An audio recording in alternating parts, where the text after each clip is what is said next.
Hello, everyone. I welcome you all to another interesting session. I'm Carolyn, your host, and I'm here to introduce to you a versatile speaker, Craig Pinnager. Craig is a veteran of manufacturing and supply chain system implementations and integrations, spanning 30 years and many industries, providing end to end and top floor to shop floor visibility, control, and decision support. Let's hear it from Craig as he talks on the topic your integration strategy, your modernization strategy. Over to you, Craig. Thank you, Caroline. I want to say hi to everybody. Thanks for joining. I know it's in the middle of the afternoon for many of you, so lunch is just settling in. I hope this next hour is interesting for everybody. I'm going to tell a story and I'm going to try to keep it a little bit non-technical. But before I do, I want to make sure to give thanks to the people who put this event together, the organizers, the founders, and especially Sundu and the Chances family for getting to this point after 25 years of dedicated service and innovation. It's a wonderful company to work for, and we're just getting started. So with that, let's get right into the story. Imagine that you've woken up and you've just accepted the position of an enterprise integration leader. I'm going to talk a little bit about what's entailed. You've already accepted the job, so it's too late to back out now. But let's go again through the job description, the goals, and what it is this job is about. For the next 3 years, you're going to be a co-lead on a business transformation, business modernization, digital transformation, Industry 4.0 initiative. It goes by a lot of names, but you're going to try to get your company from one level of digital maturity to another level of digital maturity. And in the span of those 3 years, you can expect a lot of change. There will be major application implementations, upgrades, replacements, migrations, consolidations, etc. You're going to be constantly updating the enterprise data warehouse. The company is also going to be consolidating and generating what's called a common enterprise data model.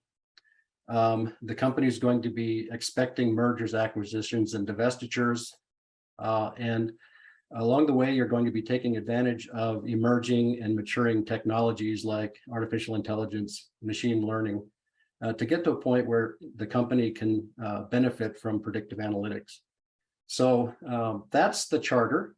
Your role in this charter is to make sure that data gets to the right place at the right time and in the right format. You're going to be integrating applications. You're going to be integrating businesses. You're going to be integrating data producers and consumers all across the enterprise. You're going to be making sure that the data is of high quality and governed, secure, and privacy. At the end of this, and your bonus is going to be based on this, is to enable better visibility across the entire enterprise. Control, decision support is all going to be included end to end across all your value streams, but also top floor to shop floor, as we like to say in the manufacturing space. You're also going to be collaborating to generate 360-degree views of your major stakeholders in the business so that you know and have the latest intelligence on customer behavior, changes in the market, etc. Okay, that is the good part. The bad part is you're facing a lot of challenges. And so you're going to have 3 months ahead of you to perform an assessment, propose an integration strategy to address each of these problems one by one. You're walking into a place that has a lot of point-to-point integrations, which is applications that are talking to other applications one-to-one, which has left you with a condition that we like to call spaghetti. You'll see why in a minute when we start to show some of those pictures of what spaghetti looks like in the integration world. Okay. The other thing that you're walking into is a situation where over the years of mergers and acquisitions and just organic growth, the company's acquired a lot of different applications. And each of those applications does a few things well, a few things not so well, and each one of those is at a different place in its life cycle stage. Another phenomenon that we have to deal with is the explosion of big data. And the big data coming at us, we're not always certain what the value of that big data is. So in addition to being able to handle it, we need to be able to sift the gold from the dross and make sure that the value in that data is expressed and made available for later decision making. You also have a situation where you have a lot of different ways of doing integrations. You have siloed teams who specialize in application-to-application integration, business to business. Some of that integration is done on the IT side. Some of that integration is done even on the business side. You have data engineers. You have business analysts and citizen integrators, we like to call them, from the business. And we also have an emerging population of data scientists who are hungry for data and will get it at whatever cost. Sometimes they'll come to you, and if they can't get it from you, they'll get it through whatever means they can. We also have a situation where we have a lot of different tools that we've acquired over the years for doing integrations. We have open source, we have some of those are on premise, some of those are on cloud, some of those tools are even desktop tools. And then when you take a top-down view across all the integration points and all the integration workloads, payloads, and so on, you're looking at a very fragmented data model where different departments, different business units have their own data, and they're not always willing to share that data with other groups. But part of your job is to unlock that and bring it all under the umbrella of good corporate governance, good data governance, and make it more available outside of those traditional silos. Okay. Still excited about the job? All right, this is what happens if we fail. If we go forward with the same integration strategy or do nothing, what we're staring at is a failed digital transformation 3 years from now. We won't be any better off 3 years from now than we are today, because the value of the data is still going to be locked up somewhere in our IT landscape. It's not going to be leveraged or used to its full extent. We're also going to be experiencing late product launches, missed market opportunities in the real world. Our brand can be tarnished.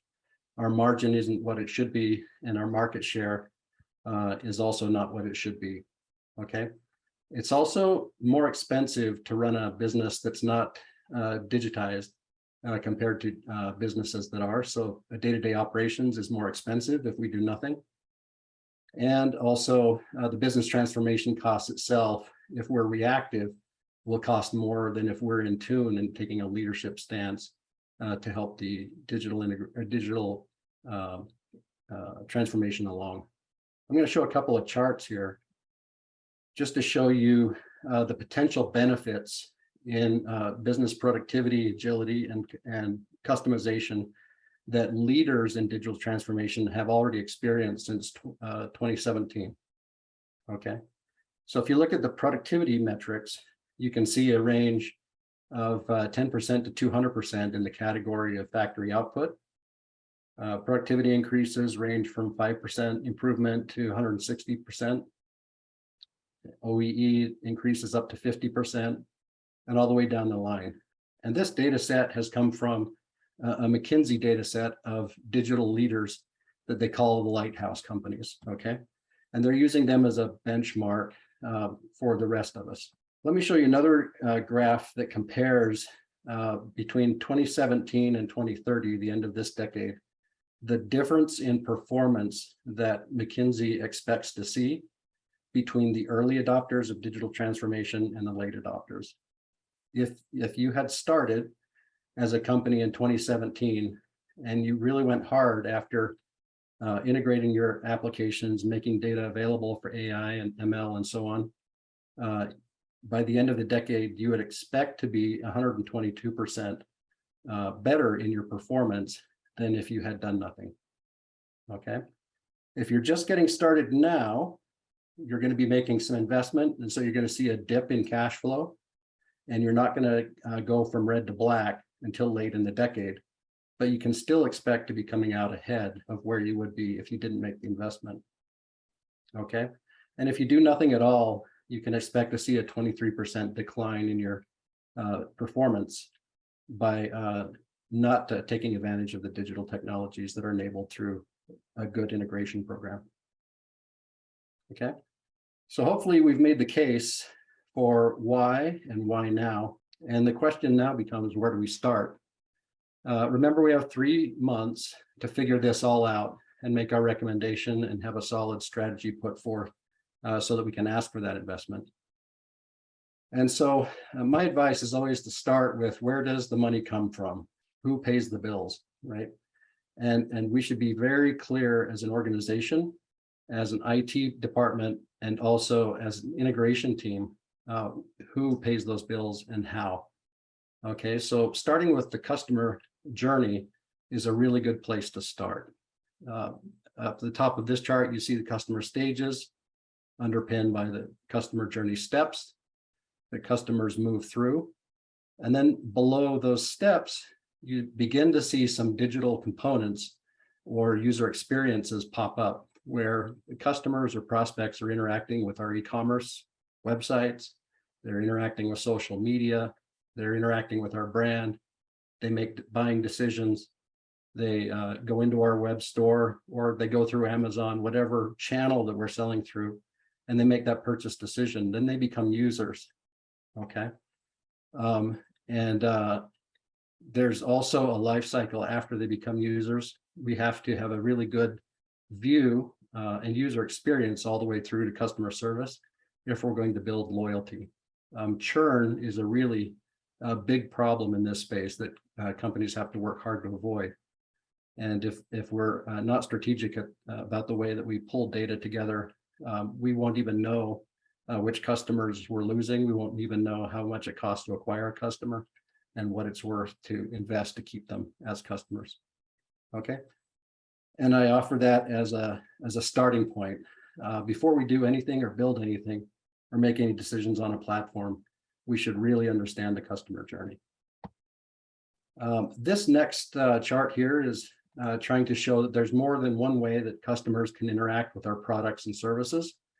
This is what we call customer or omni-channel customer journeys, where they may be able to buy a product or service online, through brick and mortar, wholesale, retail, white labeled. All those different ways that customers can interact with our product or services is something that we need to get command of. Okay, and then another popular theme, which is not just a nice to have, it's actually something that's a must have. We must have a 360-degree view of our customers. So we need to know, as well as they do, how they interact with us, our company, our products, our services, our brand.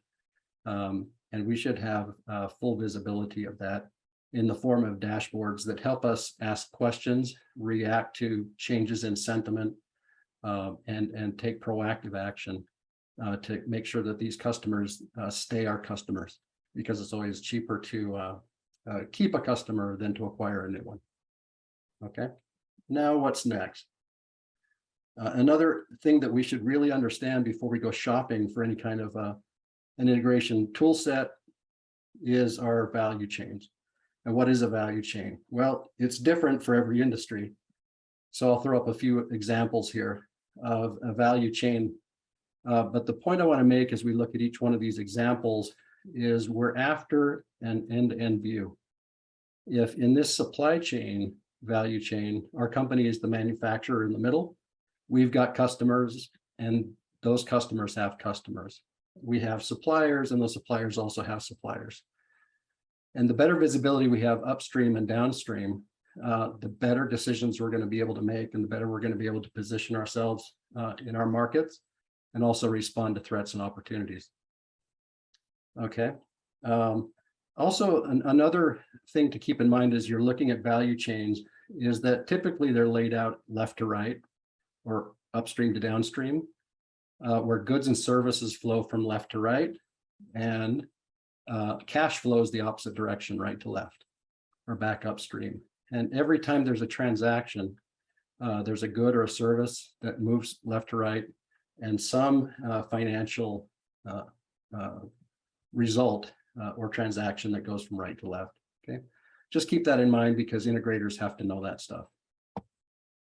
Here's an example of oil and gas. There's an exploration segment, there's a midstream segment, and there's a downstream segment where distribution and consumption happens. Okay, you can compare and contrast those two value chains, but they're useful to know, and they will inform the way that you go about setting up your integration strategy. Okay, how about fintech? What if that's your business? Look at all the different kinds of financial services that are available right now. You might recognize some of those brands, but it's important to also understand the data flows between these services and the way that customers interact with those services. Here's an interesting value stream that I've been learning a little bit about lately, and that's higher education, right? Higher education also has suppliers, it also has customers, and there's services flowing one direction and money flowing the opposite direction. And so, there's a few common things, but and some very unique things also to keep in mind if that's your industry. Healthcare, take a look at everything that a patient has to navigate. Okay, institutions, services, regulations, etc. And a lot of information flows left to right, top to bottom, and in the opposite direction. And earlier we said that if goods and services flow one direction and cash flows the opposite direction, keep in mind for this presentation that data flows both ways. So what's the next task in our assessment? Are there any artifacts that we can get our hands on that help us kind of gather the information that we need or take inventory? Yes, there should be. Okay. If you're talking with IT is going to sort of see the world this way. This is a typical enterprise architect diagram where you've got the various traditional layers where strategy is at the top. This is where the business is going. You've got the business capabilities layer below that. You've got the applications in the enterprise below that. Now it starts to become digital. You got a data layer below that where data objects and discrete data flow back and forth. And that's all underpinned by infrastructure. That can be on-premise, that can be on cloud. But the benefit of having access to a diagram like this is it helps you as an integrator understand the parts and pieces that you're going to be integrating and moving data back and forth. So do get your hands on that if you can. Here's another view of something similar coming out of the manufacturing industry, where if strategy is at the top and business operations is in the middle, you've got your applications a layer below that, and then it goes down into the edge computing, the sensors, the PLCs, and so on, where actually the product is made. Okay, and so there's kind of a verticality to that as well, where data flows not just left to right, but top to bottom. Here's another view of an architecture diagram that you want to get your hands on if you can. And this is an architecture diagram provided by your data guys, your data team. You want to know if you don't have a common enterprise data model that everybody taps into for their reporting, maybe that is spread out over multiple departments, multiple clouds, multiple databases. And how is that information gathered, cleansed, shared, and used in collaboration to come up with end-to-end type reporting and analytics and insights? Okay, so that would be a data diagram. Maybe another day we'll have a deeper talk about the difference between data mesh and data fabric, but those are two emerging trends that are really starting to drive the way integrators do their job today. Okay. Another artifact that you want to get your hands on is your enterprise roadmap, right? So your program management office, your PMO, maybe that resides in IT, maybe it's truly an enterprise function, but do get your hands on the roadmap if you can, because this is where you're likely to see for the next 3 years which systems are going to be upgraded, which systems are going to be replaced, which systems are going to be built. And then your job as an integrator is to tie into that to make sure that your integration roadmap supports the roadmap of all the other layers. Okay. So now that you've got that in your hands, are we done yet? I would say probably not, because you want to get a feel for the different kinds of integrations that you're going to be asked to build as you're tying these various components together. Here's one school of thought. In fact, it's kind of the de facto or the default way of doing integrations. If you don't have anything better, you don't have an integration team, you get your ERP guys and your PLM guys together, and they figure out how to write data out of one system into the other system. And then the CRM guys come along and say, hey, I need some data from ERP and some from PLM. And so you write another couple of integrations from one application to another. And what you end up with is spaghetti. Okay, so that's one approach. It works to a point, but there's other approaches too. Here's what we call a data-centric approach, where if applications don't talk to each other directly, they're going to talk to each other through something like a data mart or a data warehouse. Okay, we call that data-centric, and that's got its place as well. In fact, it exists in a lot of places at the same time as you see application-centric integrations. Okay, here's a third approach that works. We'll call this one interface-centric. I saw this a lot in the early 2000s working in the semiconductor industry, where we were using an enterprise service bus to shuttle messages around from one plant to another, to another. Okay, and so enterprise service bus is maybe just another name for an interface-centric approach, but that's another one you could have a look at. Here's another approach to doing integrations. This may nowadays go by the term, microservices, but back in manufacturing, microservices weren't a thing. We called it model-centric, where you had a piece of code that did one thing and accepted data from an external source. It did some manipulation, and then it told another target, object, device, database, whatever, the result of performing that function. So this is really getting down to the nitty-gritty of doing one discrete action in kind of a manufacturing context. Now, your job as an integrator is to take a look at these different scenarios. If you're doing ERP to PLM, or ERP to MES, or e-commerce to ERP, you're going to have different starting points to work with. And so you're probably going to have different scenarios that you have to catalog here and figure out what's good enough to keep the way it is. And if it's broken, then we'll go ahead and fix it or improve on it. Okay, but you'll probably end up with a series of blended approaches that take elements from all the previous approaches. After having done all that homework, you should have a good idea of the integration patterns that you're going to have to support. You should have a good idea of the requirements to drive your decision as to an integration platform, which can be one or more platforms, but also it's going to inform your strategy on how you roll those platforms out. Okay, and this slide is to kind of help us understand that if we're going to market for integration platforms, there's kind of two camps here.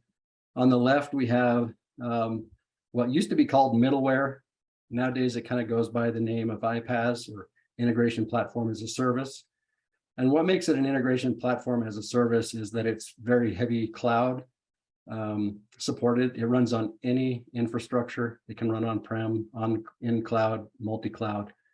And that's what makes iPaaS an iPaaS, or Integration Platform as a Service. In that world, people talk in terms of payloads, which is a discrete message or a packet of information that goes from one system to another. Okay, the typical applications for this type of a platform is application to application. It's your CRM to ERP, or another traditional way of using a platform like this, or the payloads that they can handle, would be business to business transactions like EDI, CXML, and increasingly APIs between businesses. Business to consumer is popular. This is event-driven, pub sub, publish subscribe type of transactions. The timescales here are nearly instantaneous. As soon as one system has an event, the next system should know about it. To guarantee delivery between systems, you'll hear terms and you'll need capabilities such as message queuing or service bus. The type of integration patterns that also have to be handled in this kind of middleware would be synchronous and asynchronous integrations. You'll hear terms about APIs, web services, microservices. DevOps is just a hop, skip, and a jump away from the integration teams because a lot of times your applications, if they don't have ready-made APIs, you'll need your application developers to create those APIs for you, okay? The databases that are used are typically structured. Those are online transaction processing systems or operational data stores. They need to perform very fast. They need to be updated often, queried often, and that's what makes those databases OLTP in nature. Okay, so this is kind of a spec sheet, if you will, for capabilities that your iPaaS tool should have. Okay, now the other side of the equation is what we call data integration or data integration pipelines. The currency of these pipelines is, we call them workloads. We're moving a lot more data in a lot higher volumes through these kinds of pipelines, and we're also consuming that data different ways. Instead of as discrete transactions, we're processing larger batches or even streaming data through these pipelines, okay? You'll hear terms like ETL, that's extract, transform, and load, or ELT, that's extract, load, and transform. You'll have CDC, change data capture. You'll hear ingestion a lot. So when you go looking for these systems that do these kinds of workloads, you're going to be talking to vendors who specialize or have depth in data integration pipelines. Data ops is part of what those pipelines manage. That's data pipelines at scale. It's the orchestration, it's the monitoring, it's the failover, it's the scaling, it's making sure those jobs deliver the goods on time. Okay, machine learning ops, if you're into machine learning, where models also happen. The kinds of databases that you're querying become more OLAP style. That's online analytical processing. You'll hear terms like data warehouses and data lakes. Those are where a lot of data of all kinds live, structured, unstructured, and so on. Okay. So, as you're looking at your 3-year initiative and you're shopping, you're going to have tools that do these workloads very well, and these workloads also very well. You may find all of those capabilities in one tool, maybe not. There's a lot of crossover that you'll see between both of those markets and tool sets. Okay. Now, I thought I'd spend a few minutes here kind of looking at, if it was me buying a system and I knew that I was going to be shopping for both kinds, an iPaaS and data integration pipelines, there's still a few things that have to be common that I would ask every vendor and score heavily, okay? In other words, these are the common critical capabilities that either style platform would have in it. Starts with metadata management or cataloging, and that's where whatever the asset, whether the asset is a database, a source, an API, a pipeline, all of those I call digital assets. They all have to be inventoried and made available. They have to be tagged, and there has to be lineage that gets created as data flows from point A to point B to point C and so on.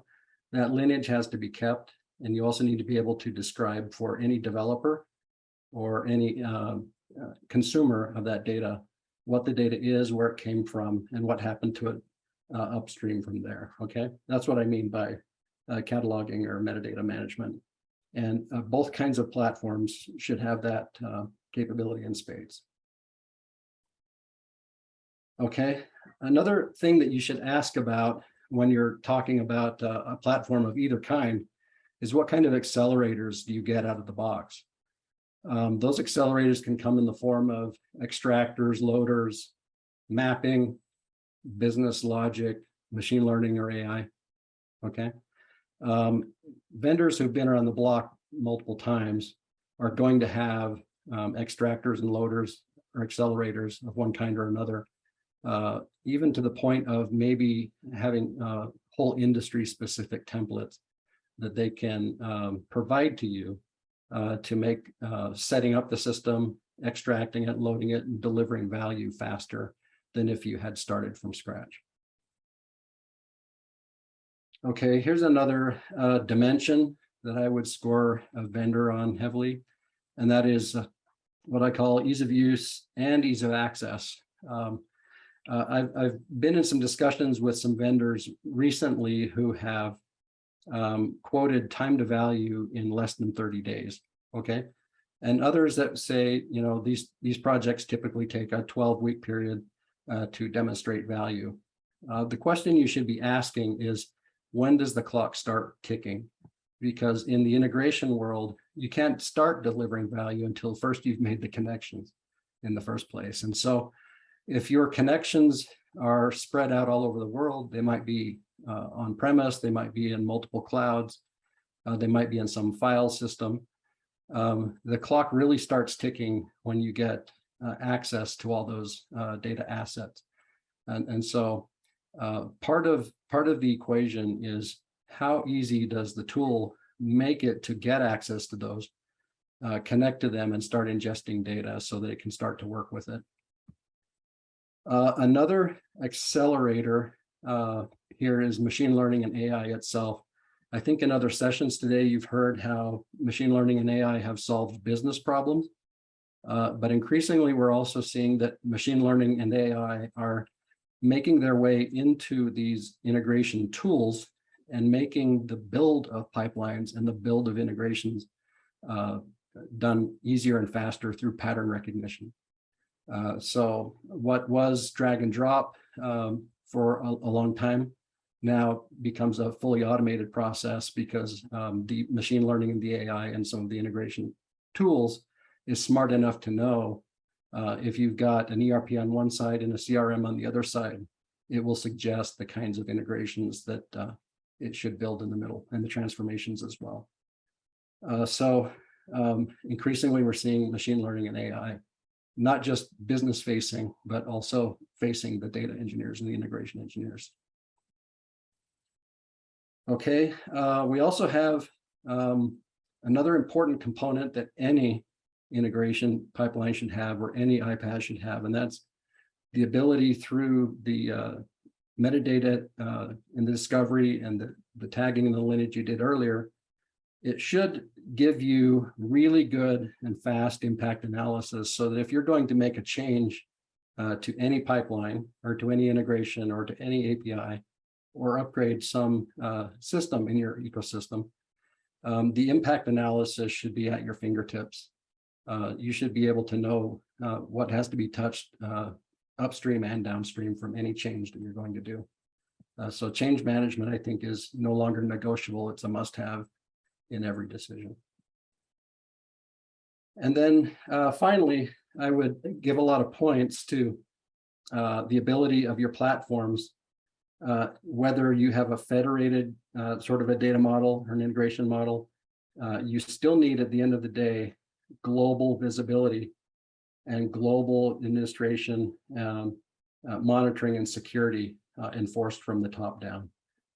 So you should also ask some questions about how easy is it to administer in a federated way, but also how does that roll up and become part of your global security policy, for example. Okay, so just a few things that I think are must-haves in any decision.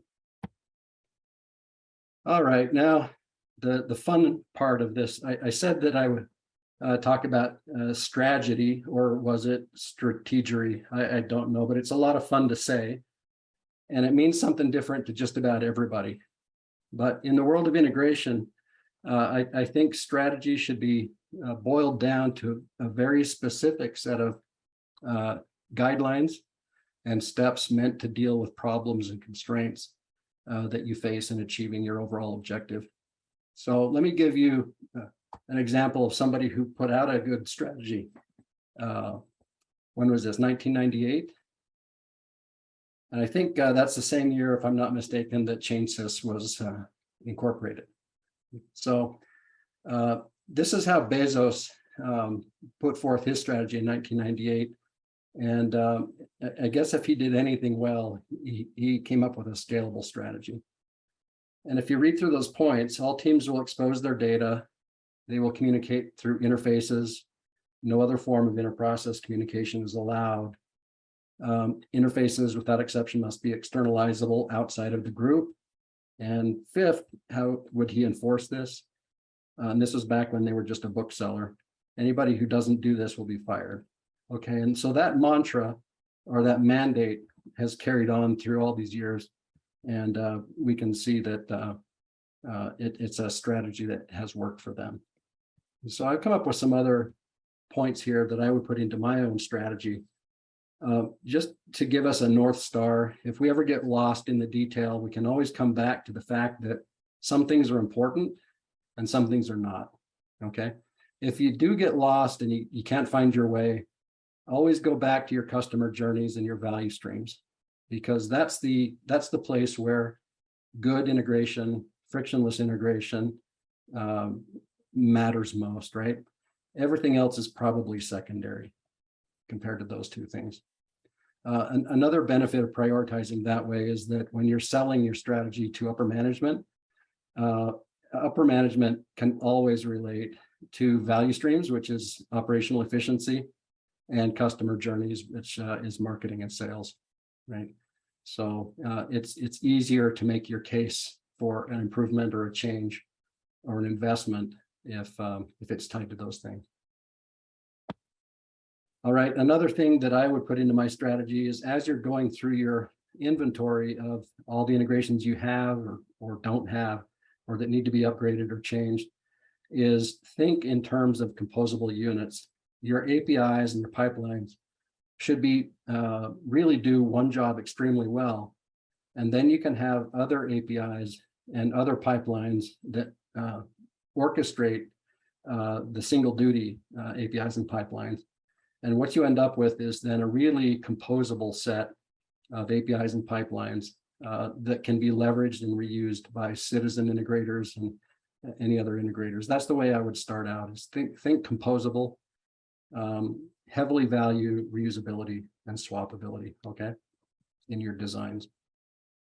The other thing that you have to keep in mind if you have an initiative this big is a way to prove value. And taking an agile approach, you really want to develop very fast and fail fast at single purpose APIs and pipelines, show the value, and then move into phase 2, which is to optimize, scale it up and out. Okay. Another mantra that I would put into my strategy is everything must be documented, versioned, and cataloged. And when Jeff Bezos says externalizable, to me, I think that's realized when it's documented and made available in your library to anybody who wants to consume that API or pipeline as a service. Okay. The other thing that I would put into my strategy is to make sure that the standards and the enterprise blueprints are visible and enforceable. Visible meaning very handy and something you can always walk up to and point at or click on, so that you know if you're at a point in your development where you've got to make a decision, it's not very hard to refer back to the business process or capability that it refers to. You should always be able to connect those dots. And finally, I would put into my strategy, make it a part of your culture to educate people in the business, how value is created, how it's measured, and then make sure that the IT department, the integration teams are able to link their results to business results. That's easier to do visually than through text, but make sure everybody understands that linkage, talk about it a lot, celebrate it a lot, and also show progress a lot, not only to your teams, which will keep them motivated, but also to management, so that they really can have a good picture of the value that's being created by this otherwise invisible endeavor called integration. Okay, I'm going to just kind of hit a couple of slides here quickly that you've seen before. This is kind of like a word from our sponsor. The ChainSys One platform is our data management platform, and also digital platform that performs these kinds of workloads and duties for a lot of our customers. As part of our data management platform, we've got Data Zap, which is really our ETL. It's our data movement portion. It's where most of what we talked about in the context of integration would map its way somehow over to Data Zap. Okay, but you can see that the kind of work that we do there is data integration between systems, data migration or conversions from one system to another, or multiple. We do enterprise data management, we do setup migration, big data ingestion, our data archival, and so on. So that's kind of a brochure, if you will, of the kinds of jobs that we can do with our platform. We also have Data Zen in the middle that you can think of it as embedded data quality or inline data quality. So as data moves from A to B, we can apply through Data Zen data cleansing rules, data duping rules. A lot of that can be automated and scheduled, so it can become totally lights out, or it can be manual if you need to present some of the data to a data steward to make those kinds of quality decisions that only a human can make. Okay.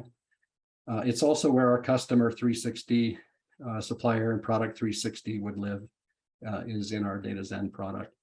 Okay. Data Zen is where compliance, cataloging, etc. happens in our tool. And those three together are all presented or brought to the surface for anyone to see through the data catalog. And that's kind of how our smart data platform is built. Now, ChainSys also has, and you'll hear more about this later too, in addition to the way we manage data, we've got front-end applications that help with business process automation or robotic process automation. We've also got smart low-code, no-code application builders for rapid build of forms and other things that can extend your existing applications, or you can build entirely new applications all without code there. All right. Underpinned by a technical foundation that I won't go through now, and some logos that we're proud of. This is my last slide here, where I'll kind of put those products into the context of a data flow, where on the left you've got raw data and on the right you've got insights. Okay, but data of all kinds, sizes, volumes, varieties, we call that source. We'll pull the data source into our data platform through Data Zap. Like we said earlier, that's our ETL or our ELT. Into the data storage of your choice. You've got some really popular ones there. And then we're able to apply active metadata management, PII masking, and so on using Data Zens as part of the flow. And you can see at the bottom, it falls under our governance and our master data management umbrella. And then we have bring your own tools, or use Data Zens also for visualizations. Okay. And that's kind of the end of what I was prepared to share, but now maybe a good time to take some questions from the audience. That was very insightful, Craig. Thank you so much.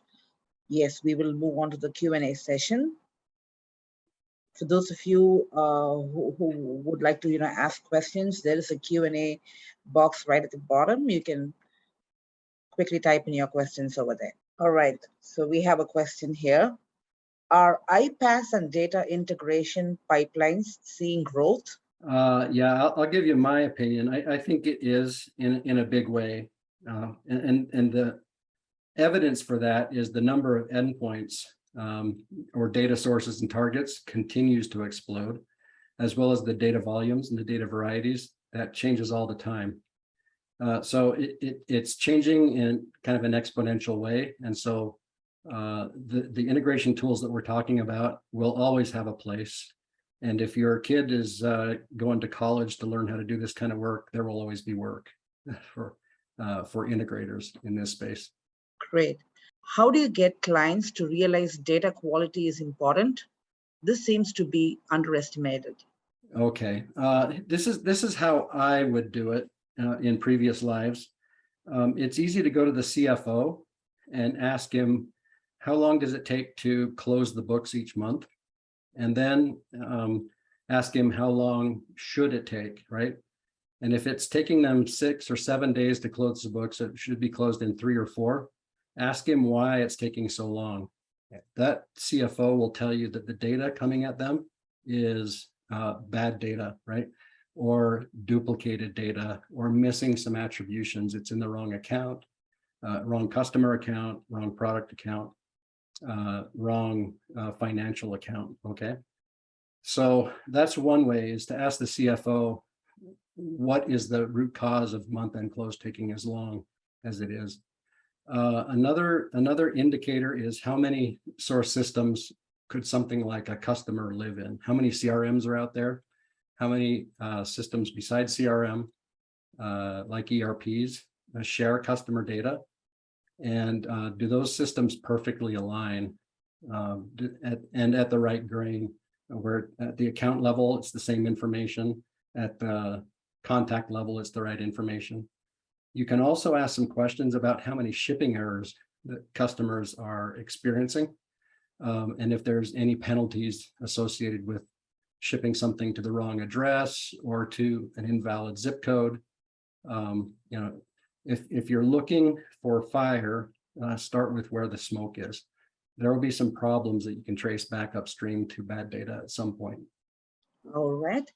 Using changes, how to leverage all the integration flows pipelines created by the current integration tool over a period of time.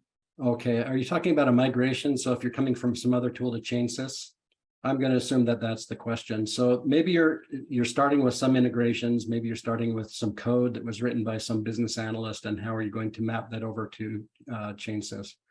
Right now, the answer is you're going to do that one at a time.